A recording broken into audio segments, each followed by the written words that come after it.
क्या आप किसी रोबोट के साथ सेक्स करेंगे? क्या आप किसी रोबोट से शादी करेंगे? क्या रोबोट के पास ऐसे किसी भी संबंध को लेकर ना कहने का हक होगा? कुछ इस तरह के ही सवाल लंदन के गोल्ड स्मिथ यूनिवर्सिटी में एक कॉन्फ्रेंस के दौरान उठाए गए। क्या रोबोट से सेक्स करना बेवफाई है? तो क्या कंपनियों के डायरेक्ट रोबोट्स होंगे? मौका था love and sex with robot विषय पर हुए दूसरे कॉन्फ्रेंस का, जिस पर मलेशिया की सरकार ने अपने यहाँ होने पर रोक लगा दी थी। इसके बाद आनंद फानंद में इसे लंदन के गोल्ड स्मिथ यूनिवर्सिटी में आयोजित किया गया। इस आयोजन में कुछ विवादित सवाल उठे। आयोजन में सेक्स इंडस्ट्री से किसी ने शिकायत नहीं की थी और न ही कोई सेक्स रोबोट डिस्प्ले के लिए रखा गया था, जिसने कुछ लोगों को आयोजन पर सवाल खड़ा करने का मौका दे दिया है। इंसानों से बुद्धिमान हो जाएगा रोबोट।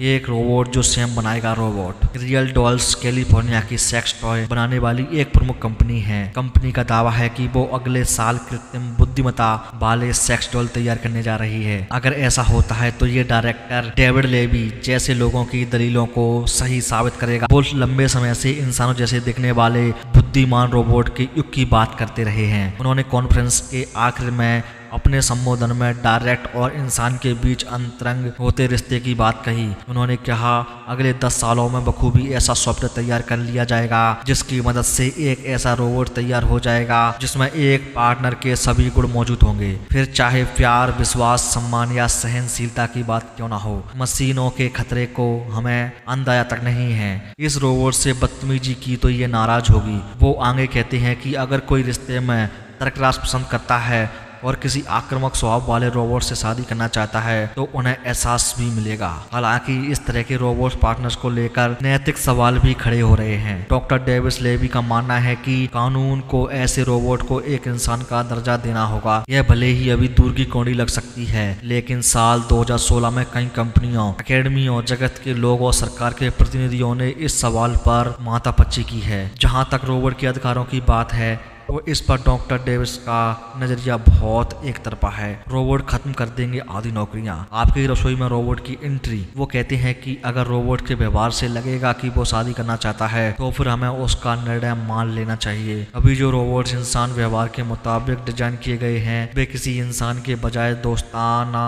व्यवहार वाले खिलौने जैसे लगते हैं। गोल्ड स्मिथ यूनिवर्सिटी की सीनियर लेक्चरर कैट डेविस ने कहा है कि love and sex with robots पर बहुत कॉन्फ्रेंस के इस विस्तार से विचार किया गया कि सेक्स रोबोट की इंडस्ट्री किस दिशा में आगे बढ़ाई जा सकती है और इससे जुड़ी नैतिक मुद्दे किस तरह के होंगे। वो कहती हैं कि अगर हमारे इर्द गिर्द चेतनशील मशीन हो तो हम कैसे जान पाएंगे कि वो चेतनशील हैं? उनकी चेतनशीलता किस हद तक होगी और हमारी उनके प्रति क्या जिम्मेदारी होगी?